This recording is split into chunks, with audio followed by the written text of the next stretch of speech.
Clima de decisão e olhos bem abertos para Vasco da Gama e Santos neste próximo domingo. O jogo válido pela 25ª rodada do Brasileirão Rei, como vem sendo chamado esta edição do Campeonato Brasileiro, em uma homenagem, inclusive, ao maior ídolo da história do Santos. Próximo adversário do Vasco terá ninguém mais, ninguém menos do que Anderson Daronco como árbitro de campo. O mesmo árbitro que esteve presente naquela partida entre Vasco e Red Bull Bragantino em Bragança Paulista, em que o Vasco teve que formalizar uma reclamação à CBF. A pergunta que fica é: por que a CBF escala para a grande decisão da rodada um jogo que pode colocar o Vasco a 6 pontos de distância da zona do rebaixamento, ou aliás, 4 pontos de distância da zona e dentro do G12, ou um jogo que poderá, em caso de uma derrota do Vasco, colocar o Vasco novamente na zona e tirar o Santos dessa situação? Por que num jogo como esse a CBF coloca Anderson Daronco no apito? Um árbitro que há 5 rodadas atrás estava tendo reclamação do mesmo Vasco que a CBF com relação à sua postura dentro de campo. Estranho, né? No mínimo, contraditório. Então, torcedor, é de fato olhares abertos. E a gente vai falar sobre isso, além dessas muitas outras novidades. Neste Acorda Vascão, é de fato um clima de decisão para esse elenco do Vasco. Ontem, inclusive, foi realizado o primeiro treino do elenco antes de enfrentar a equipe do Santos, realizado na quarta-feira. Hoje, quinta-feira, terá mais um treino, amanhã, na sexta-feira também, e sábado fecha toda essa preparação para esta final que estará sendo realizada na Vila Belmiro. Além dessas, muitas outras informações neste Acorda Vascão, que chega já bastante movimentado para você nesta quinta-feira de manhã. Porém, é claro, antes de começar esse vídeo, antes de deixar aí todos vocês muito bem informados sobre o nosso Cruz Maltino, como sempre fazemos aqui no nosso canal, quero dar as boas-vindas a todos que estão chegando aqui pela primeira vez. Para quem ainda não me conhece, eu sou o Lucas e você está no canal do Gigante Vasco, o canal do torcedor vascaíno. E ó, Vascão, é o seguinte, você que está aí do outro lado e ainda não é um inscrito do nosso canal, vem agora aqui embaixo, onde tem essa palavrinha inscrever-se. Aperte nela e venha fazer parte da nossa família. O canal do Gigante Vasco está aí na meta, no objetivo de chegar à marca dos 111 mil inscritos. Faltam menos de 200 pessoas para conseguirmos chegar a essa marca gigantesca. Então, é claro, você que está aí do outro lado e ainda não é um inscrito do nosso canal, se inscreva rapidinho, é rápido, é fácil e ajuda muito o nosso crescimento. Então, se inscreva no canal. Além disso, é claro, não esqueça, ative o seu sininho de notificação e deixe também o seu like, o seu joinha, o seu gostei, que é completamente fundamental para a divulgação do nosso conteúdo. Tranquilo, rapaziada? Mas vambora, né? Vambora. Sem muita enrolação, fala logo de Vasco da Gama. E quero começar aqui primeiramente confirmando novamente, né, algo que aconteceu ontem, quarta-feira. Ontem o Pedrinho, no Flow Podcast, confirmou que será um candidato à presidência do Vasco da Gama. E ontem, a chapa Sempre Vasco, em que Pedrinho estará utilizando para se candidatar, registrou a chapa, no caso a Sempre Vasco, com o número 98 e o candidato Pedrinho realmente como esse candidato à presidência do Clube de Regatas Vasco da Gama. Então agora de fato é oficial, a chapa Sempre Vasco registrou Pedrinho e é a primeira chapa a registrar um presidente dentro do Vasco da Gama. E para vocês ficarem bem informados sobre tudo que está acontecendo e ficar, é claro, por dentro dessa situação, dê uma olhada aí nas palavras de Paulo Salomão, o ex-presidente do Superior Tribunal de Justiça Desportivo e o atual vice-presidente de Pedrinho nesta campanha, falando exatamente sobre essa novidade, falando exatamente sobre esse registro da chapa Sempre Vasco, anunciando, oficializando a candidatura do ídolo Pedrinho. Vascaínos, hoje é um dia histórico, acabamos de protocolar na Secretaria do Clube de Regatas Vasco da Gama a chapa da Sempre Vasco, liderada pelo nosso eterno ídolo Pedrinho. Então, torcedor vascaíno, como vocês viram aí, agora é de fato oficial.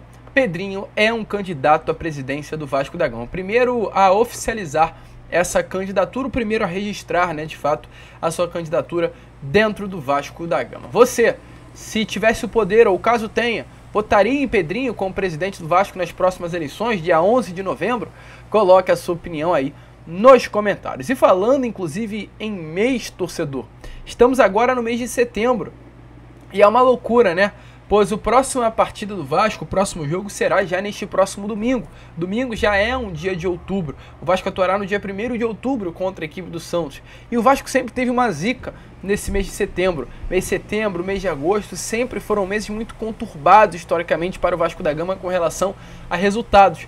Mas, cara, misteriosamente, milagrosamente, o Vasco passou, após quase 30 anos, o mês de setembro, né, sem perder. O Vasco termina o mês de setembro invicto. Para os supersticiosos, aqueles que gostam, né, de ouvir esses números com relação ao passado, à história, pela primeira vez desde 1988, o Vasco encerra o mês de setembro invicto. No período, foram 8 partidas, foram 4 partidas, 3 vitórias e apenas um empate sem nenhuma derrota. A gente espera que, assim como foi o mês de setembro, venha a ser também o mês de outubro, onde várias decisões estarão acontecendo. O Vasco enfrenta o Santos nesse próximo domingo. Após enfrentar o Santos, enfrentará Fortaleza no Rio de Janeiro, São Paulo no Rio de Janeiro, Flamengo também no Rio de Janeiro, porém no Maracanã com o Flamengo de mandante, e Internacional também no Rio de Janeiro. Ou seja, são 5 decisões em que o Vasco atuará dentro da sua casa. E o Vasco já se prepara para essa primeira decisão que estará acontecendo nesse próximo domingo na Vila Belmiro contra a equipe do Santos. Tá aparecendo aí algumas imagens a vocês do treino que aconteceu ontem no CT Moacir Barbosa, um treino de regeneração para o elenco. Não à toa, né, os titulares não entraram em campo para fazer uma atividade tática, foi mais uma atividade realmente de regeneração para os atletas que atuaram durante a grande maioria e iniciaram a partida contra o América Mineiro. Não à toa, né, quem realmente esteve, calçou chuteira, foi a campo, foram os atletas reservas, o Jair, o Serginho, Marlon Gomes. Os titulares fizeram mais um trabalho na academia e um trabalho de recuperação dentro do gramado. Hoje que será realmente o primeiro treino com todo o elenco, né? O primeiro treino onde Ramon Reodias comandará toda a equipe do Vasco da Gama. Apenas serão 3 sessões de treinos com todo o elenco visando a partida contra o Santos. Hoje, quinta, sexta-feira e sábado. E ontem, inclusive, o Rossi, no CT Moacir Barbosa, ele evidenciou ainda mais qual é o clima do Vasco da Gama para essa partida do próximo domingo. Nas redes sociais ele colocou: semana iniciando, semana de final, bora! Então o Vasco realmente considera, o Vasco acredita, o Vasco colocou na sua cabeça que é uma semana de final, é uma semana de decisão. Pois, como a gente falou, uma vitória, ou chegar um pouco aqui ao lado, para vocês darem uma olhada na tabela da Série A do Campeonato Brasileiro. Vocês podem observar, podem olhar que o Vasco nesse momento tem os seus 26 pontos, está na 15ª colocação do Brasileirão com os seus 26 pontos. Abaixo de Vasco da Gama tem Goiás com 26, Bahia com 25, Santos com 24, América Mineiro com 17 e Coritiba com 14. É o pelotão da parte de baixo da tabela. E após o Vasco da Gama tem um vão, uma distância grande para os times que já incorporam um período de foco em uma competição internacional, que é no caso o próprio Inter, Cruzeiro, Cuiabá, Corinthians e São Paulo. O bloco dos 29 até os 31 pontos. Caso o Vasco vença essa partida contra o Santos nesse próximo domingo, o Vasco deixa esse bloco de baixo, que pensa em não cair para a Série B, e chega ao bloco de cima, ao bloco de, quem sabe, até incorporar já nessa próxima rodada o G12, que é o grupo de classificação para a Copa Conmebol Sul-Americana. Porém, em caso de uma derrota para o Santos vai a 27 e o Vasco, dependendo dos resultados de Goiás e Bahia, volta para a zona do rebaixamento. Ou seja, é uma partida importante. É o que a gente comentou com vocês durante todo esses últimos vídeos e vem falando. É um jogo para o Vasco que é, de fato, entre a cruz e a espada. Não temos muito o que falar sobre essa partida. É vencer ou chegar ao G12, até porque se a gente olhar a tabela do Campeonato Brasileiro, são jogos que realmente há grande possibilidade disso acontecer. Por exemplo, Cruzeiro, que é uma equipe que, como vocês podem olhar, tem os 29 pontos, enfrenta o América Mineiro, é um clássico de Minas Gerais. O Cuiabá enfrenta o Fluminense, ou seja, dificilmente o Cuiabá conseguirá conquistar os 3 pontos, até porque o Cuiabá vive uma péssima fase no Campeonato Brasileiro. O Inter enfrenta o Atlético Mineiro, porém com a cabeça no jogo da próxima quarta-feira, que é a semifinal de Libertadores. E o Goiás enfrentará o Botafogo, mas estamos falando mais dos times que estão na parte de cima. Ou seja, torcedor, os times hoje que estão acima do Vasco da Gama e na zona de classificação para a Sul-Americana têm jogos difíceis. Inter e Atlético, Cuiabá e Fluminense. O jogo mais fácil é do Cruzeiro contra o América, mas é um clássico regional. Ou seja, a possibilidade do Vasco vencer e chegar ao G12 é gigantesca, é muito grande mesmo.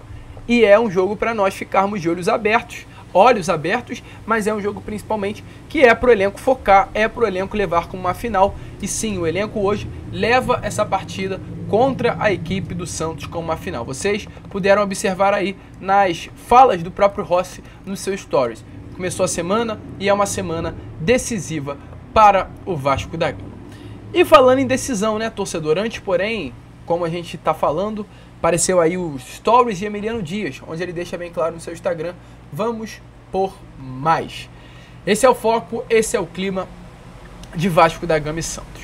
Porém, torcedor, é preocupante o que a CBF fez para essa partida, pois já foi escalada a arbitragem de Vasco e Santos nesse próximo domingo.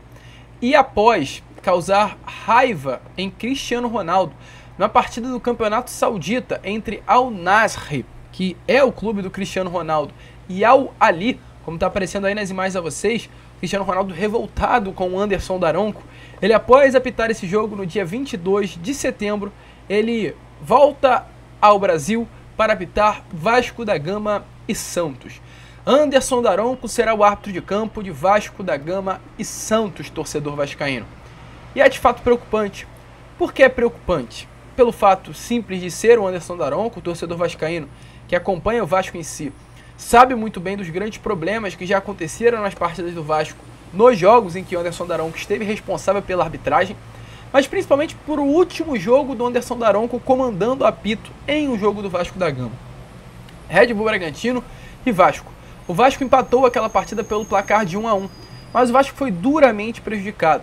Prejudicado por uma não penalidade, uma penalidade não marcada, né, em cima do Luco Orejano ainda no primeiro tempo, ainda com o Vasco da Gama com igualdade no placar contra o Red Bull Bragantino, ou seja, caso viesse a ser marcada a penalidade, o Vasco poderia até iniciar o jogo na frente, o que acabou não acontecendo, ou aliás, acabou acontecendo, né, o Vasco começou na frente e levou um empate no final da partida, e na penalidade máxima, em cima de Pablo Veguete, o Anderson Daronco demorou, como demorou no VAR, ficou quase 4 minutos analisando um lance fácil, em que nitidamente havia penalidade máxima, em que o Veguete nitidamente foi chutado dentro da área, e houve uma demora, parecia que ele estava querendo encontrar uma câmera que não viesse ter a possibilidade de marcar a penalidade máxima, de desconsiderar a penalidade máxima.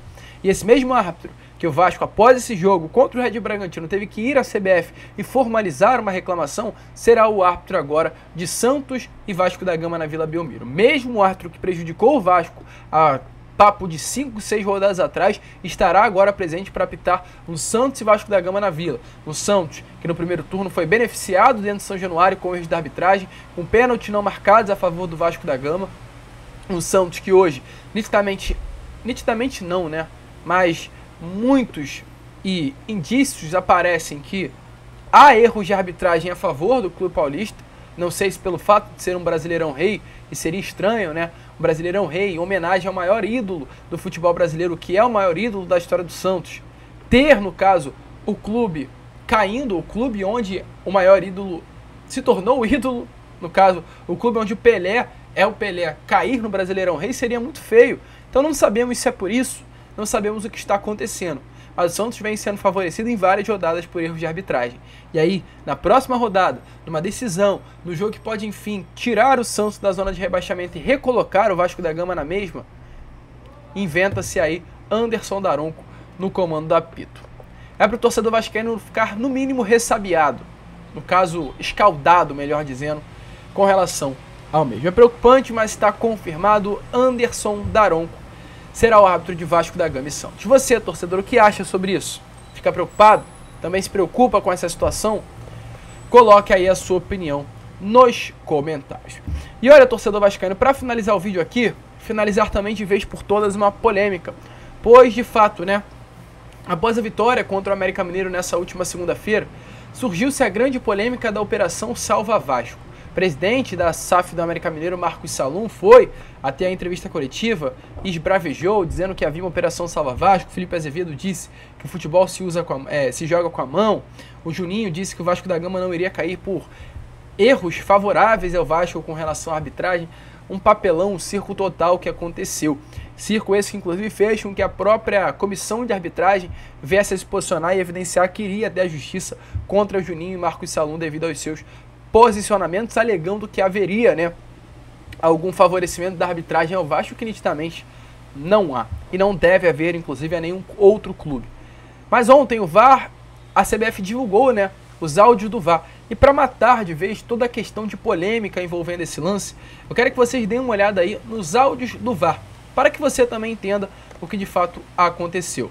Como vocês vão ver aí, há uma cotovelada nítida do Iago Maidana e o VAR assim que detecta essa cotovelada, chama. Então por que eu estou fazendo isso? Porque da mesma maneira que a gente critica quando lances como esses, e já aconteceram vários, não há uma expulsão do adversário por erros do VAR contra o Vasco da Gama, nesse que a regra foi realizada da forma correta, em que nós nem sequer estamos acostumados a ver, nós torcedores vascaínos, é importante trazer. Então dê uma olhada aí nas imagens, dê uma olhada aí no áudio do VAR, com relação à expulsão de Iago Maidana na partida contra o Vasco da Gama, no Estádio Independência. Tá caindo ainda, tá? Do braço. Depois, pode fazer. Nossa, eu quero ver o braço aqui, nessa disputa lá, aí. Calma, foi sem querer. Tem um braço pela 4. Mas fica boa também. Não, foi sem querer aqui. De novo, volta. Segura. Aguarde. Calma, tem que checar, calma. Aguarde, bota pra mim pela uma câmera abaixo, quero ver com mais detalhe. Aí. Mano. Não, faz direto. Aguarde, abaixo. Essa é boa. Solta. Calma, bora aí, então volta pra lá. Aí, quero todas as câmeras fiéis. Bota em slow, depois velocidade real. Velocidade real depois, tá? Ele foi pra Caixona? Aí, velocidade real. Ele não busca a bola embaixo e pra mim ele atinge com o braço em cima, certo? Com a parte dura, tá? Só tem que ver a intensidade. Essa é boa, gira todas pela intensidade com o que atingiu. Inclusive um gesto adicional de golpear, tá? Para com isso. Volta lá. Ramon, a gente só tinha 5 segundos de jogo, tá? Eu vou, pra mim é uma agressão. Tá bem, né, Ramon, na escuta, recomendo revisão para possível cartão vermelho, tá? Um braço na cabeça dissociado da disputa, tá? Nós vamos esperar ele por aí, depois nós vamos botar aquela de trás do gol. Eu vou te colocar primeiro em slow, tá? Vou te botar em slow, depois velocidade normal. Ok. Ok, cotovelo no rosto. Vou te botar em velocidade real. Agora eu vou te botar por outra câmera. Tá bem. Uso de força excessiva, cotovelo no rosto desassociado. Com muita força, ok? Ok. Então, deixa eu ver se a bola tinha saído, Bins. Tá vendo aqui? Tá em jogo ainda quando atinge. Vou voltar com o tiro direto e cartão vermelho pro número 3. Pro golpear pro uso de força excessiva, ok? Ok. Totalmente desassociado da jogada. Perfeito, ok. Vermelho.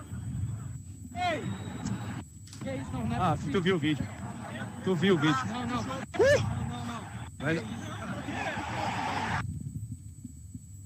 Então, como vocês viram aí na imagem, confirmado, Iago Maidana expulso com total coerência. O que não tem coerência é o Bandeira falando esse nãozinho aí, gesticulando esse nãozinho com a mão, que revolta de fato o torcedor, incompreensível. O lance na cara dele, ele tem a audácia de ficar assim, né? Não ouvi nada não. Loucura total, mas parabéns aí ao VAR, a Ramon Abateabel, que era o árbitro de campo, por de fato cumprir com a regra e expulsar o zagueiro do América Mineiro. A gente fica por aqui, torcedor. Esse foi o Acorda Vascão, apenas o primeiro vídeo desta quinta-feira. Já estaremos de volta com Fala Gigante, contando aí com a presença, com o apoio de todos vocês. Vamos que vamos, se inscrevam, compartilhem o nosso canal e, como sempre falamos aqui, saudações vascaínas.